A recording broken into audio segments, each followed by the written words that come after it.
PEGI 7.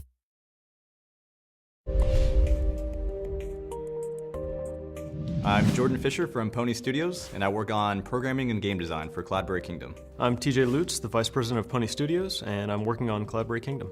We wanted to make a game that was like a classic platformer that never had to end, so we could just play it forever and, never go back into real life. TJ and I met way back in first grade.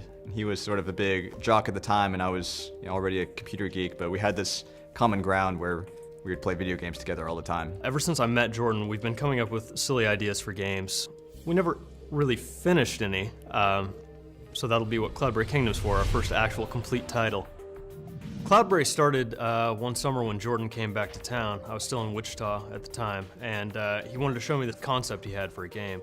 I was working on my PhD in math.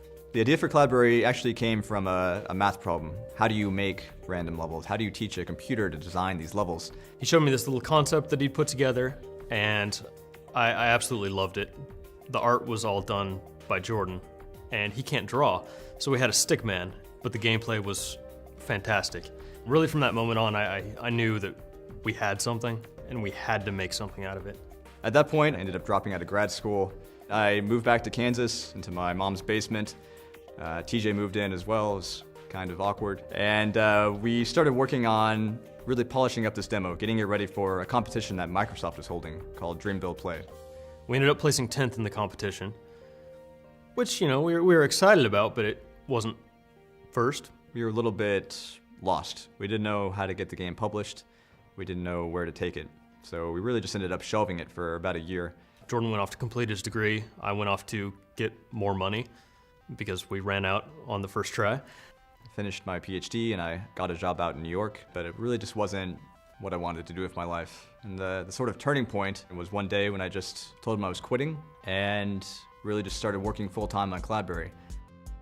So I immediately started persuading TJ that he needed to quit his job too and move out to New York City. When Jordan first gave me the phone call that he had, quit his job and he's wanting to finish CloudBerry, I was a little concerned, I guess is the best way to put it. So it took a couple months of convincing, but I finally got him to sell everything and put all of his money into the company. At this point, we'd been working on the game for almost 3 years, but we decided to draw it out a little bit more and redo everything.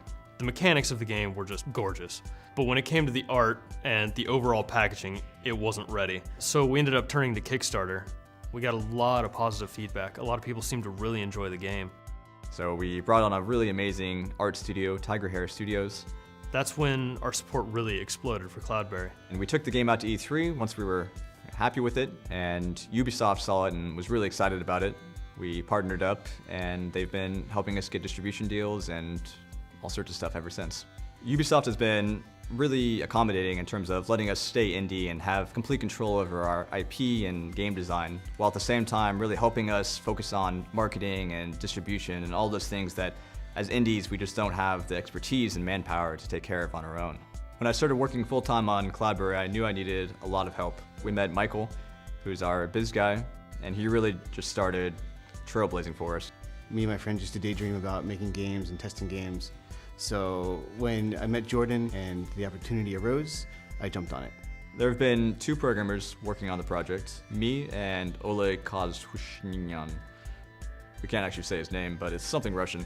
Making games is all I've ever wanted to do. It's one of the main reasons why I got into programming in the first place. It's almost impossible to make a game on your own, and it's just so much more rewarding to work with a great team to bring your game to life. TJ and I have been working on this game for 4 years together. We're business partners, we've put all of our money together. At this point, we're living together in some guy's basement. Really, we spend every waking minute together. But still, it's really great to have your best friend working on this project and just covering your back whenever you're messing up. Without Jordan, really, there's no way I would even be here. I'd still probably be working construction and hating being in Kansas.